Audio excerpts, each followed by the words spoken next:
Hey guys, welcome back to my channel. तो आज हम किंग द लैंड का पार्ट 7 लेके आ चुके हैं, जिसका हम सबको बहुत बेसब्री से इंतज़ार था।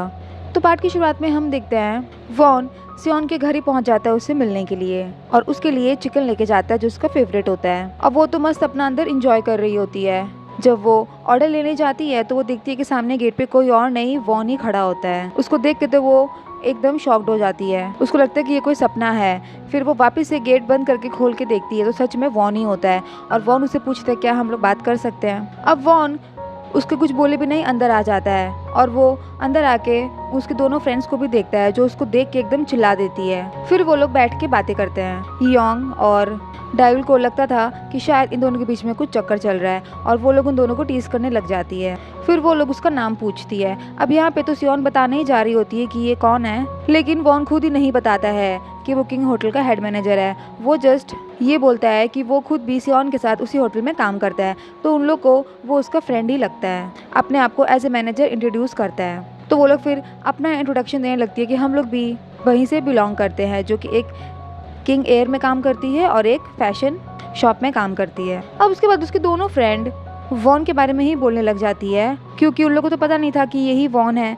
तो वो लोग सियोन के सामने बोला जाती है कि थैंक गॉड वो नहीं आया, वो तो कितना रूड बिहेव करता था तुमसे, और वो बहुत ही पैथेटिक टाइप का लड़का है। उसके बारे में बुरा भला सियोन से कहने लग जाती है। अब सियोन फिर से क्लियर करने जा रही होती है, लेकिन वॉन उसको फिर से रोक लेता है और उन लोगों को कुछ भी नहीं कहता है। अब उसके बाद वॉन उन लोगों को वहाँ से जाने कह देता है, क्योंकि उसको पर्सनली में सियोन से कुछ बात करना था। अब सबसे पहले वो सियोन से बोलता है कि क्या मैं तुम्हें इतना इरिटेटिंग लगता हूँ? अब यहाँ पे बेचारे सियोन क्या ही बोलती। फिर वो उसके यहाँ आने का रीज़न पूछती है, तो वो बताता है कि तुम होटल से इतना जल्दी आ गई तो मुझे लगा कि शायद तुम्हारी तबीयत ठीक नहीं होगी, इसीलिए मैं तुम्हें देखने आ गया, और मुझे पता नहीं कि तुम्हारी तबीयत को क्या हुआ। तो वो बहुत सारी मेडिसिन उसके लिए ले आता है। अब यहाँ पे सियोन वही लड़की के बारे में बात करती है कि तुम जाओ अपनी गर्लफ्रेंड के साथ ही रहो। तभी वॉन उसे क्लियर करता है कि वो मेरी गर्लफ्रेंड नहीं है और ना ही मैं उसे डेट कर रहा। अब यहाँ पे सियोन तो ऐसे बिहेव करती है कि जैसे वो बहुत ज़्यादा जेलस फील हो रही हो, और वो उसे उस लड़के के पास जाने को ही कहती है। अब यहाँ पे वॉन तो हंसने लगता है और समझ जाता है कि ये जेलस फील हो रही है, लेकिन यहाँ पे सियोन खुद ये एक्सेप्ट करने को रेडी नहीं होती है कि वो जेलस फील हो रही है। अब उन दोनों की बातें वो दोनों पीछे बैठ के सुन रही होती है और इंजॉय करती है। अब यहाँ पे सियोन को खुद को बहुत एम्बैरेस फील होता है। फिर वो लोग बात करने के लिए बाहर रोड पे वॉक करते हैं। वो उसे डेट पे जाने का ऑफर करता है, और उसी के टाइम के हिसाब से। रास्ते में जब उसका घर आ जाता है तो हमारे वॉन का तो मन ही नहीं कर रहा होता कि वो सियोन को छोड़ के अपने वापस जाए घर। वो फिर से एक और राउंड मारने को कहता है और उसका हाथ पकड़ लेता है। अब यहाँ पे सियोन हाथ छोड़ने के लिए कहती है, लेकिन वॉन यहाँ पे बहाना देता है कि रोड इतनी सुनसान है और यहाँ पे कोई है भी नहीं, इसीलिए मैंने तुम्हारा हाथ पकड़ के रखा है। फिर सियोन बेचारी शाय फील करने लगती है, कहती है। अब नेक्स्ट सीन में सियोन के पास उसकी पहले वाली मैनेजर आती है, जो उसके लिए ड्रेस लाई होती है, क्योंकि उसको एक प्रेस कॉन्फ्रेंस की मीटिंग में जाना होता है इसलिए। अब साथ ही साथ वो उसे अभी भी बुरा भला कहती है कि मैंने सुना है कि कंपनी ने तुम्हारे लिए हेलीकॉप्टर भेजा था तुम्हें रेस्क्यू करने के लिए। तुम इतनी लकी कैसे हो सकती हो, जो तुम्हारा प्रमोशन भी इतनी आसानी से हो गया, तुम बहुत लकी हो। इवन उसको डांटने लगती है। अब तभी सियोन की सही टाइम पे वहाँ पे मैनेजर आ जाती है और वो ये सब सुन लेती है। तभी वो बहाने बनाने लगती है कि नहीं, मैं तो बस इसे मैनर्स सिखा रही थी। तभी वो बोलती है कि तुम्हें मैनर्स सिखाने का ज़रूरत नहीं है, क्योंकि ये हमारे होटल की बहुत अच्छी एम्प्लॉय है और बहुत ही टैलेंटेड है। इसे पता है कि इसे क्या करना चाहिए क्या नहीं, और मैनर्स सीखने की ज़रूरत तुमको है, इसे नहीं। तो आज के बाद से ध्यान रखना। उसे बहुत अच्छा जवाब देती है, उसे सबक सिखाती है। तभी वो बोलती है कि मैं तो बस इसे ड्रेस देने आई थी जो मिसेस गू ने कहा था।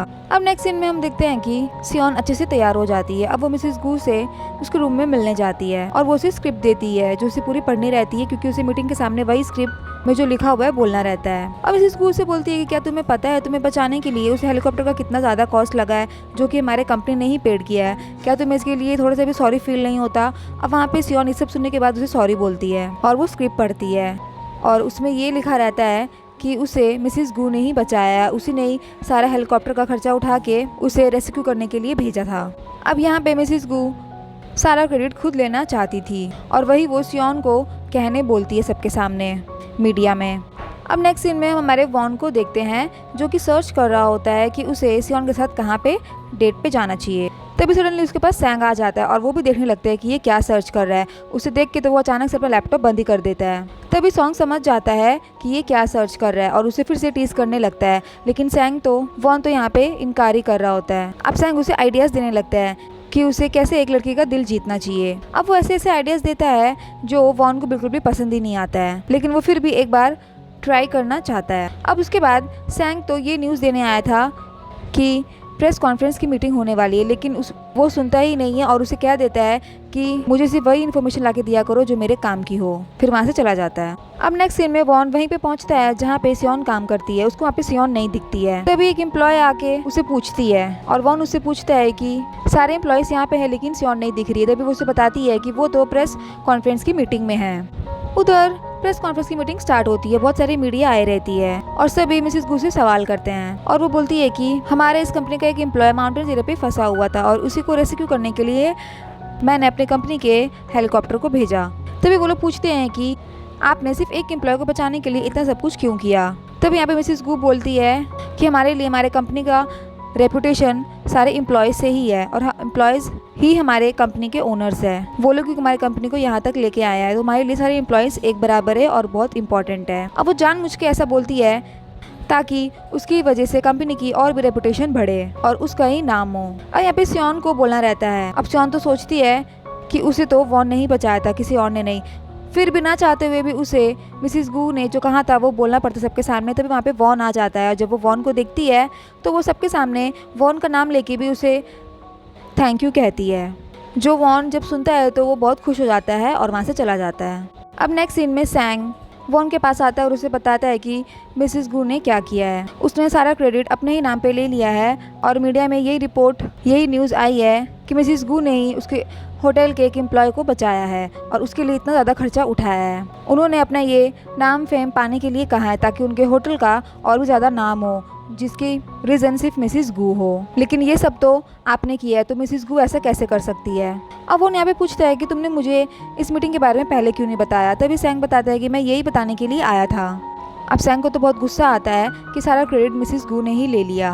अब उसके बाद तो बोलते हैं कि मुझे जो भी इंपॉर्टेंट इन्फॉर्मेशन या न्यूज़ हो मुझे डायरेक्ट आके दे देना। और सैंग वॉन को बोलता है कि कुछ ही दिन में अरब का एक प्रिंस जो कि इस वर्ल्ड का 13 नंबर पे आता है, वो मैन हमारे ही कोरिया में विजिट करने वाला है। और यहाँ पे सारे बड़े बड़े होटल्स के बीच में वॉर लगा हुआ है कि किसके होटल में वो आके ठहरेगा और उसका एक रात का इतना ज़्यादा पैसा होगा कि पूरे हमारे मंथली के सेल्स निकल जाएं। इस चीज़ के लिए मिसिस गू ने भी कोशिश की थी लेकिन वो फेल्ड हो गई। अब जब वॉन ये चीज़ सुनता है तो वो इंटरेस्ट नहीं लेता और बोलता है कि मेरा इस चीज़ से कोई भी लेना देना नहीं है और उसे इग्नोर करके वहाँ से चला जाता है। उधर मिसिस गू को पता चलता है अपने एक एम्प्लॉय से कि वो लोग जो ट्राई कर रहे थे उस अरब के प्रिंस को अपने होटल में लाने का, वो शायद पॉसिबल नहीं है क्योंकि ऑलरेडी रॉयल होटल ने पूरा इंतज़ाम कर लिया है उनको अपने होटल में बुलाने का। तभी वो गिव अप करने के लिए कहती है। अब उसके बाद वो वॉन से मिलती है जहाँ पे वो उसे बोलती है कि क्या तुमने कहा था सियोन को अपना नाम लेने के लिए। तभी वॉन उसे कहता है कि उसे मैंने ही बचाया है, आपने नहीं। और कहने लगता है कि आप जो भी कर रही है वो बहुत ख़राब कर रही हो। क्या तुमको सच में लगता है कि इस कंपनी के ओनर सारे एम्प्लॉयज़ ही है। वो कहती है हाँ। अब यहाँ पे वॉन को तो बिलीव ही नहीं होता है और वो बोलता है कि अपने फ़ायदे के लिए एम्प्लॉयज़ को यूज़ मत करो और ना ही किसी का मजाक बनाओ। अब यहाँ पे तो मिसिस गू बहुत ही एटीट्यूड से बोलती है कि मैं उन्हें पे करती हूँ, मैं इस कंपनी की ओनर हूँ, ये कंपनी मेरे बिना नहीं चल सकता और ना ही सारे एम्प्लॉय इस कंपनी के बिना चल सकते हैं, तो सब कुछ मैं ही डिसाइड करूँगी और ये सब तुम्हारे बस की बात नहीं है। अब उससे पहले वॉन कुछ बोलता कि वहाँ पे सारे लोग आ जाते हैं, इवन उसके डैड भी आ जाते हैं। अब उसके बाद वॉन के डैड आ जाते हैं और वो मिसिस गू को कॉन्ग्रेचुलेशंस बोलते हैं क्योंकि मीडिया पे उसी के चर्चे हो रहे हैं और जर्नलिस्ट भी इस न्यूज़ के ऊपर लिख रहे हैं। वो मिसिस गू की बहुत तारीफ़ करते हैं। उसके बाद वो अरब के प्रिंस की बात करते हैं कि वो हमारे होटल में आ रहे हैं या नहीं। तभी मिसिस गू बोलती है कि वो शायद रॉयल होटल में ठहरेंगे, लेकिन चेयरमैन बोलते हैं कि कोशिश करो कि वो हमारे होटल में ही पहले आए। अब ये रिस्पॉन्सिबिलिटी मिसिस गू तो वॉन के ऊपर डाल देती है कि उसकी ये रिस्पॉन्सिबिलिटी है। तभी चेयरमैन वॉन से पूछते हैं क्या उसने कुछ प्रिपरेशन की है प्रिंस को हमारे होटल में बुलाने के लिए। अब वो कुछ नहीं कहता है, वो सीधे इस चीज़ को एक्सेप्ट कर लेता है और बोलता है कि अरब का प्रिंस हमारे ही होटल में आएगा। नेक्स्ट सीन में हम देखते हैं कि सियोन के कलीग्स उसको सुना रहे होते हैं क्योंकि वो मीटिंग में थी और उसने यहाँ का काम नहीं किया, तो वो लोग इन द एंड उसको सारी टेबल्स को साफ़ करने के लिए कहते हैं। अब वो बेचारे क्या करे, वो अकेले ही सारी टेबल्स को साफ़ करने लग जाती है जो उसका ओवर टाइम हो जाता है। तभी देखते ही उसके पास वॉन आ जाता है और वॉन उसको काम करते हुए देखता है और वो खुद भी उसकी हेल्प करने लग जाता है। अब जैसे जैसे सियोन काम कर रही होती है वो उसी को ही फॉलो करता है क्योंकि उसको तो ये सब काम करना नहीं आता था। सियोन उसे सिखाती है कि कैसे क्या करते हैं। अब वो काम करते करते तो सियोन की तरफ ही देखता रहता है, उसकी ध्यान सिर्फ सियोन पे ही होता है। नेक्स्ट सीन में हम डायल की शॉप देखते हैं जहाँ पे उनकी ओनर आ जाती है और वो सबको बाहर रेस्टोरेंट में लेके जाती है डिनर के लिए। अब वहाँ पे वो सभी को ओवर टाइम के लिए कहती है। तभी डायल बोलती है कि हमने 20% तक सेल्स को इंक्रीज कर दिया, अब और बहुत ज़्यादा ओवर टाइम हो जाएगा, हमें बिल्कुल भी टाइम नहीं मिलेगा खुद के लिए। लेकिन उसकी ओनर उन लोगों को बोलती है कि अगर तुम लोगों ने 10% सेल्स को और ज़्यादा इंक्रीज किया तो मैं तुम लोगों को बाहर अनदर सिटी में घुमाने लेके जाऊंगी 6 डेज के लिए। अब ये सुनने के बाद तो सब लोग बहुत खुश हो जाती है, लेकिन डायल को अभी भी खुशी नहीं होती है क्योंकि डायल के हाथों में रहता है, वो मैनेजर होती है इसीलिए। अब उसके बाद सारे कलीग्स डायल को मनाने लग जाती है, तभी वो मान जाती है ओवर टाइम वर्क करने के लिए। अब उसे तो ओवर टाइम का काम करने की टेंशन हो जाती है। अब नेक्स्ट सीन में हम देखते हैं चेयरमैन के और रॉयल होटल के चेयरमैन दोनों को एक साथ डिनर करते हुए। अब वहाँ पे रॉयल होटल के चेयरमैन तो किंग होटल के चेयरमैन को जानबूझ के टीज कर रहे होते हैं और उन्हें चिढ़ाते हैं कि अरब का प्रिंस तो हमारे होटल में आ रहा है और मैंने उन लोगों के लिए बहुत सारा अरेंजमेंट्स भी करके रखा है। और वो चेयरमैन को जेलस फील करवाता है बोल बोल के। वहाँ पे सियोन भी आती है और सियोन को भी वो ऑफर करता है कि जब हमारे रॉयल होटल में अरब का प्रिंस आएगा तो उन्हें वेलकम करने के लिए तुम भी हमारे होटल में आना। तभी चेयरमैन बोलता है कि तुम्हें हमारे होटल के एम्प्लॉय को ऑफर देने का कोई भी जरूरत नहीं है। अब इसी बात पे दोनों की बहस छिड़ जाती है। अब इतनी देर में चेयरमैन के पास एक एम्प्लॉय आता है उन्हें एक न्यूज़ देने के लिए। उसके बाद वो जोर जोर से हंसने लग जाते हैं और बोलते हैं कि अरब का प्रिंस तुम्हारे होटल नहीं हमारे होटल में आने वाला है, और इस बात का उन्हें बहुत ज़्यादा खुशी होती है। अब नेक्स्ट सीन में चेयरमैन वॉन के पास बैठे रहते हैं और उसकी तारीफ करते हैं कि उसने अरब के प्रिंस को इतनी इजीली से अपने होटल में आने के लिए कैसे बुला लिया। तब उसकी सिस्टर भी पूछती है कि तुम्हारे लिए ये कैसे पॉसिबल है कि तुमने एक कॉल किया और वो हमारे होटल में आने को मान गया। तभी वो सीन दिखाया जाता है जब वॉन ने अरब के प्रिंस को कॉल किया था। वो दोनों एक दूसरे को पहले से ही जानते थे स्कूल टाइम से। तभी वो डायरेक्ट उसे इन्वाइट करता है अपने होटल को आने के लिए। तभी वो कहता है कि मैं क्यों आऊँ तुम्हारे होटल में, मैंने ऑलरेडी रॉयल होटल में जाने का डिसाइड कर लिया है। तभी वॉन उसे कहता है कि तुम आओ हमारे होटल में, उसके बदले तुम्हें जो कुछ भी चाहिए, तुम्हारा जो भी डिमांड्स रहेंगे वो सब फुलफिल होंगे। अब उसके लिए वो उसे कॉन्ट्रैक्ट बना के भेज देता है। उस कॉन्ट्रैक्ट में ये होता है कि जो भी अरब प्रिंस कहेगा वो सब बात वॉन को मानना पड़ेगा और उसको यस ही आंसर में बोलना होगा। अब जब ये क्लॉज उसका असिस्टेंट सैंग पढ़ता है तो वो पहले से ही वॉन को मना कर देता है क्योंकि उसके कॉन्ट्रैक्ट में कुछ भी चीज़ हो सकता है। लेकिन अब वॉन को तो उसको अपने होटल में बुलाना था तो वो कॉन्ट्रैक्ट पे साइन कर देता है। अब उसके बाद सैंग की एक्टिंग करने लगता है कि सपोज मैं ही अरब का प्रिंस हूँ, और वो वैसे ही एटीट्यूड में आ जाता है। अब वॉन को तो उस पर गुस्सा आता है और वो उसे मार के बाहर निकाल देता है। उधर सियोन उसी अरब के प्रिंस को उसका क्या स्टेटस है गूगल पे चेक करती है। वो देखती है कि वो जब एयरपोर्ट आया था तो वहाँ पे भी उसका वेलकम किया जाता है। अब सीधा हमें वही सीन दिखाता है जहाँ पे किंग होटल के बाहर में अरब का प्रिंस आता है, जहाँ पे सभी उसका वेलकम करने के लिए खड़े रहते हैं। मुझके वॉन को ही गाड़ी का गेट खोलने के लिए कहता है और उसे अपना बैग पकड़ने को भी बोलता है। मिसिस गू उसको वेलकम करती है और जब वो सियोन की तरफ देखता है तो एक पल के लिए तो उसे देखता ही रह जाता है। अब सियोन बहुत ही वार्म स्माइल के साथ उसे वेलकम करती है और फ्लावर देती है, और उसने अपने हाथों से एक ब्रेसलेट भी बनाया हुआ रहता है जो उसे गिफ्ट करती है। उसे बहुत पसंद आता है। अब जानबूझ के वो प्रिंस सियोन को ही उसके हाथों से पहनाने को बोलता है। अब ये चीज़ तो वॉन को एकदम ही पसंद नहीं आ रहा होता है, वो जेलस फील करता है। तो वो सियोन के हाथ से वो ब्रेसलेट छीन के खुद ही उसको अपने हाथों से ब्रेसलेट पहनाने लगता है। अब उस प्रिंस को भी गुस्सा आता है। अब नेक्स्ट सीन में प्रिंस आराम से बैठ के खाना खा रहा होता है। उसके बहुत सारी डिशेस ऑफर करती है, लेकिन वो सियोन को अपने पास ही बैठा के रखता है और उसके सारे कलीग्स काम कर रहे होते हैं। उसे बहुत ही ऑकवर्ड फील होता है, लेकिन वो तो उसे अपने पास ही बैठने को कहता है। इतनी देर में वहाँ पे वॉन आ जाता है। अब जैसे वॉन आ जाता है वो उसे बाहर निकालने के लिए कहता है क्योंकि उसको पसंद नहीं आता कि बार बार वो उसके और सियोन के बीच में आए। तभी वॉन उसे कहने लगता है कि ये मेरी पर्सनल असिस्टेंट है, उसे बचाने के लिए। लेकिन प्रिंस बोलता है कि नहीं, ये मेरे साथ रहेगी। अब सियोन को तो समझ ही नहीं आ रहा होता कि ये दोनों कैसे बिहेव कर रहे हैं। तभी प्रिंस उसे कॉन्ट्रैक्ट याद दिलाता है कि मैं जो कहूँगा तुम्हें उसे हाँ का जवाब देने होगा। तभी वॉन कहता है कि उस कॉन्ट्रैक्ट में ये भी था कि मैं तुम्हारे साथ एनी टाइम रहूँगा। नेक्स्ट सीन में हम देखते हैं अब सियोन और वॉन दोनों ही साथ में बैठे रहते हैं। वो लोग खूब सारी बातें करते हैं। सियोन उसे सिखाती है कि अगर हमारे होटल में कोई भी न्यू गेस्ट आए तो उसे स्माइल के साथ कैसे वेलकम किया जाता है। अब वॉन बोलता है कि ठीक है, मुझे सिखाओ। फिर वो उसे अच्छी तरीके से सिखाने लगती है। वो लोग बात कर ही रहे होते कि इतनी देर में प्रिंस बाहर आ जाता है। फिर वो दीवार पे लगी हुई एक पोस्टर देखता है जो कि किंग का पैलेस होता है। अब उसे वहीं पे जाना होता है। अब वहाँ पे जाने के लिए वो सियोन को ही साथ में ले जाने के लिए कहता है। तभी उनके साथ वॉन भी जाता है। अब प्रिंस तो नहीं चाहता था कि उन दोनों के साथ वॉन भी जाए।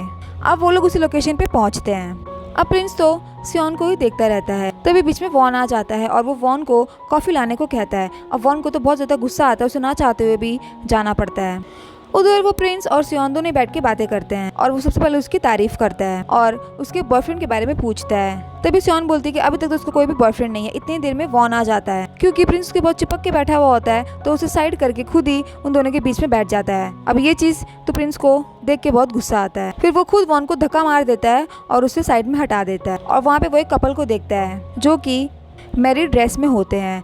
अब उसे जानबूझ के वो ड्रेस ट्राई करनी थी कपल्स वाली सियोन के साथ। अब वो सियोन को ऑफर करता है वो मैरिज वाली ड्रेस पहनने के लिए।